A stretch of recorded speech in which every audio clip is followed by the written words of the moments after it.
doing, guys? Myself, Preddie, OBE, here with a quick one. Real talk, true season. Look, a walk and talk right now. And I just wanted to reason with everybody because it seems like the more we talk about conspiracy, the more we talk about the fear of COVID, the second wave, rare. Who's run by fear? Who's run by fear? Because it's funny how everybody that's talking about it, everyone claims that they've got the answers. You're the one that's run by fear because you're the one that's still sitting there saying to yourself, okay, this is what's going on. I don't understand. A lot of things that we face within our community, we're the ones that are facing it within our community. We know that. But it's funny how every single time we go through our own community and we face these kind of problems and no one doesn't talk about the real issues. No one talk about the facts that's in hand. Let's talk about it.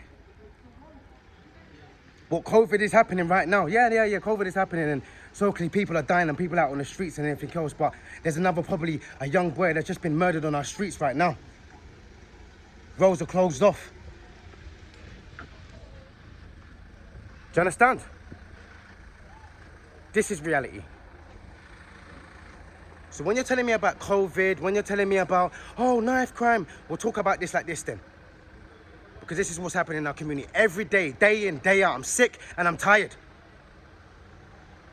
And we want to sit there and say that we're citizens. We want to sit there and say that we fight for our community, but this is what we do.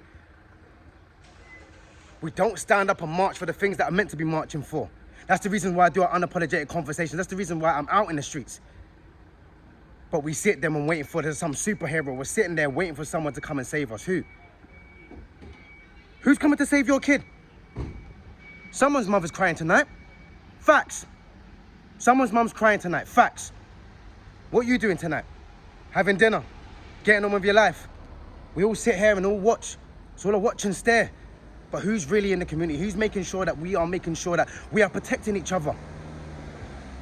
This is our life, guys.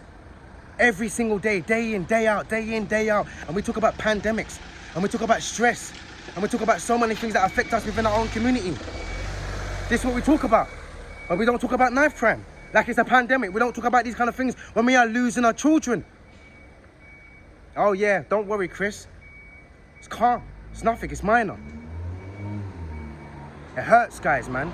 It really, really hurts because these are the kind of things that are really happening. Another young person dead. Another life lost. And we can sit there and talk about unity. We can sit up there, put on a united front and everything. Second lockdown, second wave, everyone's going to go back into their yard and won't care about nobody. We'll go back to running into shops and getting toilet paper. That's what we will do. Like we ain't got no humanity, like we don't have a life. Like we can't sit there and picture ourselves and say to ourselves, do you know what? We can be better. We can do better. We need to do better. But constantly we're going for the same thing, up and down in our community, and no one stands up. We are doing unapologetic conversations again this Sunday. This Sunday, we're back in Tottenham again. Back again. Yeah? Doing the circuit now. So 2 p.m. Sunday, if you're around, we're going to be at Tottenham again. Really getting out in our community and speaking to our young people and engaging and having these unapologetic conversations and going into the areas that are really affected. Going into the areas that really, really matter now.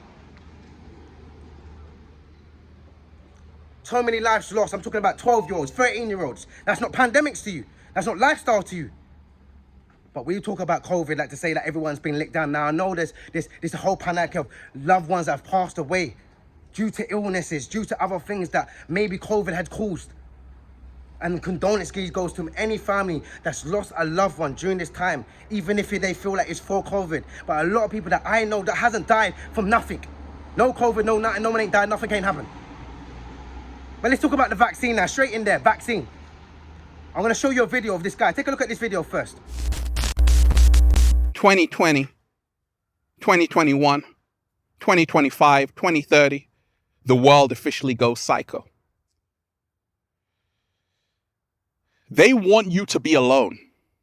A world of billions of people who don't talk to each other, who are social distancing, is what hell is.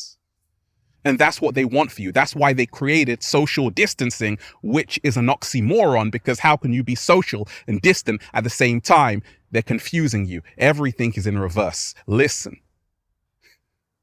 No more than 6 people. They're going to make it no more than 3 people. Then they're going to say, hey, you can't even get near anybody. Cash is dirty. Everything is contactless right now. In other words, they're turning human beings into a human barcode. This is 1984, why George Orwell said, if you want a vision of the future, imagine a boot stamping on a human face forever. Ouch, that hurts. Oh, yes, it does. Now, there is hope, deep divers.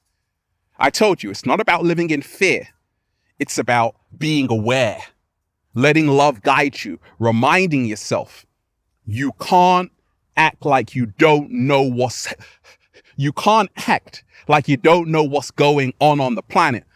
Pizzagate, child sex trafficking, it's all coming out. Why? Because it's the end times. Why? Because the hidden is coming to light. Why? Because it's the apocalypse, the lifting of the veil. No more secrets.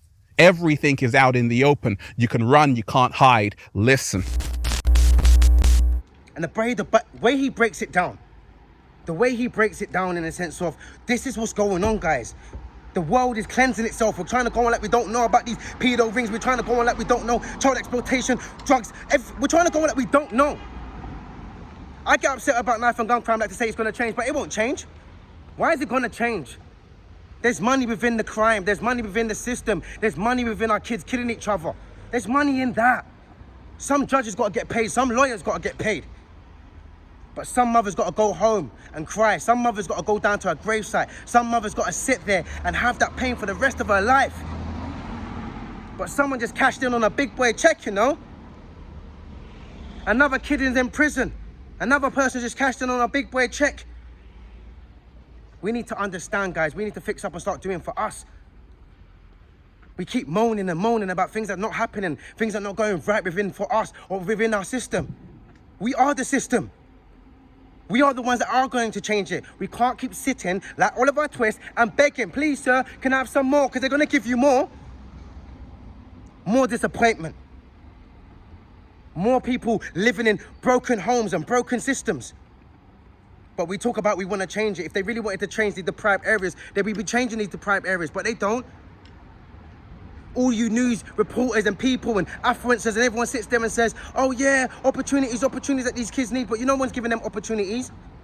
No one's giving that young boy that's on a block council estate that's finding it difficult, don't know where to turn, doesn't know where to go left, don't know where to go right. He might be dibbling, dabbling and doing the wrong thing. He might be selling drugs. He might be having a knife, but no one doesn't want to give that guy a risk, a chance, an understanding. I was once upon a time that boy. I was once upon a time that person that didn't have no guidance, that didn't have no support. No one looked at me like they cared. I told I was going to amount to nothing. Lost my brother. I was on the streets at the age of 16, 17. But if it wasn't for a youth worker that took time, guys, that took the time and said, you know what, Chris, I see you. Took the time out to say, I understand. Even if he didn't, he took the time out to understand. But we want to just try and go on like we're too prim and proper. Everyone wants to go on like they're too nice for school. Like we keep saying that we're doing things by sharing. We keep saying that we're doing things by doing a little minuscule things, but we don't really get out and do nothing, guys. We don't really speak up about nothing, guys. There's a protest right now for COVID and for all of us to step up and say, look, allow this vaccine, because you're not pushing no vaccine inside me. They're laughing at us. They're like, you lot idiots. We're going to push the vaccine on you whether you like it or not, because the fear runs you.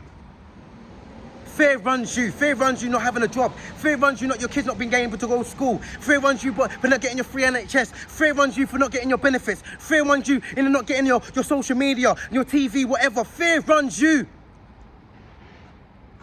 And they know it. Most animals can detect fear. The government's like animals. They're like prey. And they're preying on us and they see us. And they're saying to ourselves like, these guys are sitting there, bunch of talkers they are. Bunch of talkers, because half of them are going to go and get the vaccine, mate. As soon as we put some nice look of virus for them, as soon as we make them feel like, oh, do you know what, I might die, everyone's taking the vaccine, everyone's taking it. But it's funny how they're saying, all right, cool guys, we've got this vaccine, but no one's gonna be responsible if something happens to you. Check that one out. They're telling you to take the vaccine, but they're telling you whoever gave you the vaccine, in the sense of the corporation and the company, they're not reliable. They're not liable. Even the people that are giving it to you, they're not even liable either. They're not even trained. They don't even know what's going on.